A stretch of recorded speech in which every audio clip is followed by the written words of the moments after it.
Hello YouTube, and how are we doing on this fine, lovely afternoon? I'm sorry I haven't made a video in a while. I've kind of been tied up, so sorry about that. But I'm going to start a little bit of a new thing, I think, starting today. As you guys have seen in previous videos, I own and I order several different safety protection or weapons, whatever you want to call them, self-defense. It's up to you what you want to call them. And I think I'm actually going to start talking about them and going more in depth with what they are. And today, what I have for you is actually the Winchester Survival 17-inch bladed knife with a wooden handle, and this is what it looks like. Wooden handle, coated and polished, with the bronze or brass, either way you want to say it, dowels. Brass handguard as well. Now, like I said, this thing is 17 inches. I got it from, I believe actually I got this from a Walmart, surprisingly.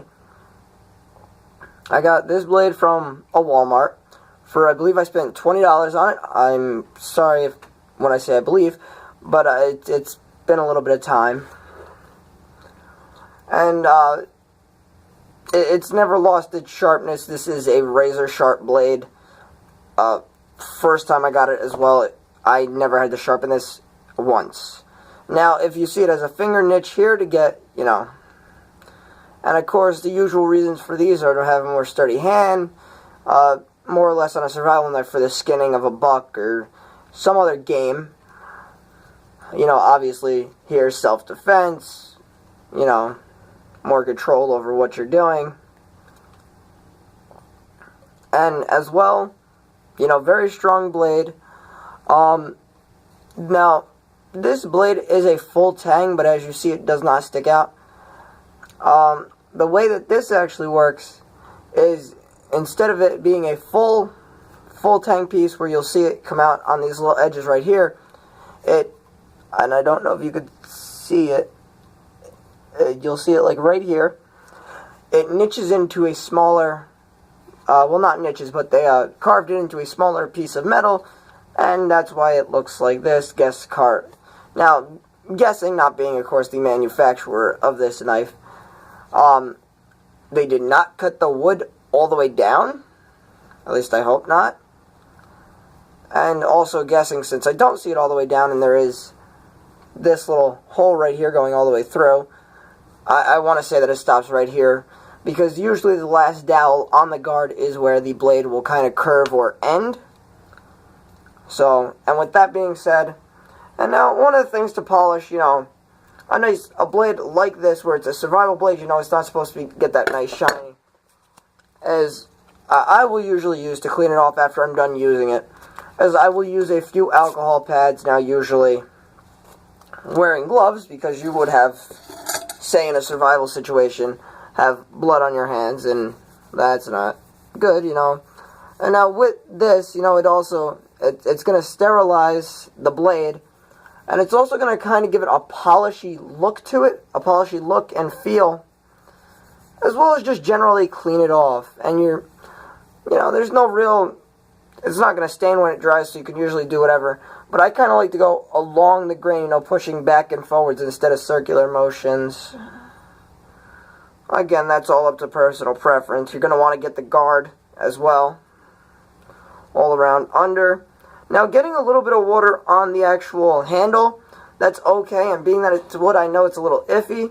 But again, it is wearing there is a waterproof polish on it, as I should say. Sorry about that. And that's really all it is. And if you want to dry it, run it under water, you can do so.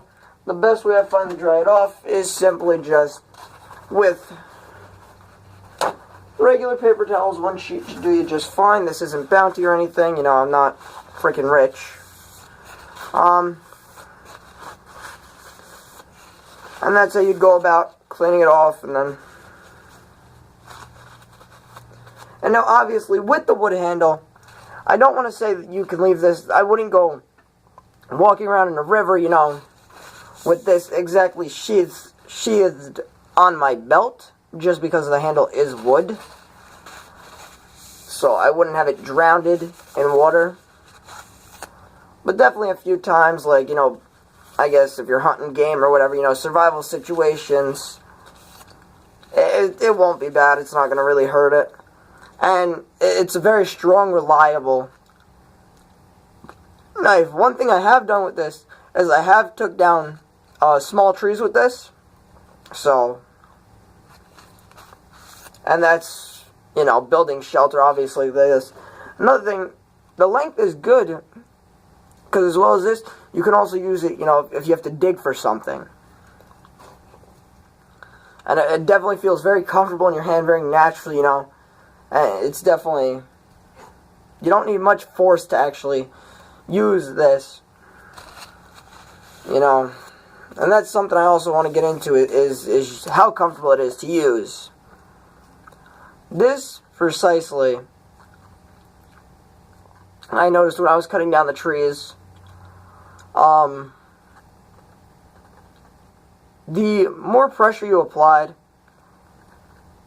to, obviously, the chop, and this is really going to decipher with anything, you're never really going to get a comfortable chop with a lot of force behind it. Obviously, if you're going to kill or survival like that, you're going to need to do that. That's going to be fine. But when you're cutting down small trees, especially to save yourself energy, small chops, kind of put it all in the wrist at that point. You know, you don't want to get your whole arm into it, obviously. But now there is an exception with that. If you're going through heavy brush, then you're obviously going to want to slash, and it's also going to make a bigger vision, a bigger vision sight for you to see through, as you're going to be coming all the way out. And mind you, what I'm talking about with the trees is kind of just hitting it, and that's that. And again, sharpness, it very good, you know. So, one thing I do want to know, if you actually want to see the weapons that I talk about, or self-defense items, whatever you feel comfortable calling them, in action, as in me actually using them and putting them through different tests, you know, let me know in the comments, you know, to see what these things can actually go through, you know. And I'll even explain to you, you know, how hard it was to put it through there, because I see a bunch of tests on YouTube of the you know, people doing these torture tests and everything. And, you know, a lot of them can make sense, you know, depending on what survival. But what they don't explain is how hard or how easy it can be. You know, like, they make it look easy, but you also don't know how it feels or how anybody explains it, because they don't. And that's what I would do. I would go in depth, and I would say, you know, this was, you know, this hard, or, you know, this on, you know, to say, boom. Now that right there, I only got the tip of that. Yeah, you could see that. Only the tip. And with that, you saw it was fast, but I wasn't using all my muscle. Mainly the reason here is because there isn't an actual wall, so I'm kind of scared this thing's going to fall. But obviously I'd test this stuff outside, where there'd be no limitations or anything. And again, with stuff like the tip, you can always just use an alcohol pad to get that stuff right off, and I have no shortage of them, so. But yeah. But I'm definitely interested in putting these things in the testing, if that's what you guys want. Just let me know. But I definitely want to start a little section each week. I might cut my channel up into a few different things. I want to start a few different activities. I definitely want to start talking about, like, the stuff I have and how easy it is to use, and how, you know, different things that you don't even think can help you in survival situations, you know. Like I said, you wouldn't think about this, but the size of this knife and the blade, you know, would actually be really good for digging. You know, say you were trying to find like a watering hole or something. It'd actually be really perfect for digging, because even then, you don't have to worry so much about roots or whatever, as it's a very sharp knife, and I'm pretty sure it would go through them. So, yeah. And again, that took it right off, but in a survival situation, I'm pretty sure you're not going to be caring whether that comes off or not. And with the sheath,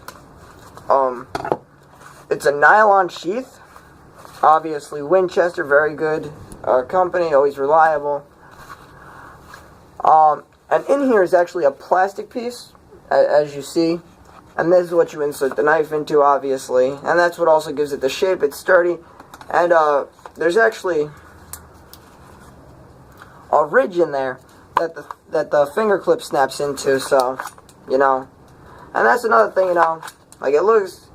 You actually got to put some force when withdrawing it from the actual sheath. You got to pull with a little bit of force. And there's two locks on this. There's one that goes over the back side of the handle, or the guard, and there's one that goes on the bottom of the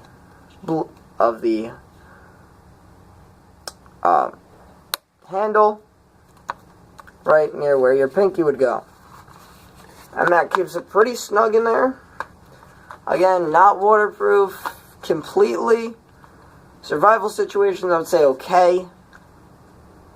You know, but honestly, out of the stuff that I have right now, this is probably one of the best survival knives that I have in my possession. I'm not saying out there, I'm saying in my possession. So I would use this, or matter of fact, I do use this for all the survival situations that I find myself in. And the only thing is a little nicking grain on the back of the handle, right there. And I was, with that, I was pushing against a, something like a wall. It wasn't exactly an actual wall, as in a house or whatever, but it was like a block. So again, the wood that's actually on the handle, I can't actually say. I'm sorry, I don't know that. Like I said, I picked the thing up from Walmart. There's not an online description. I'm sorry. And there definitely will be more blades that I will be showing you guys. More general things. Probably in the next thing. I talked about me having a crowbar at one point. It's a typical thing. A lot of workers have it. I might get into the weapon properties and forces of that. Yeah.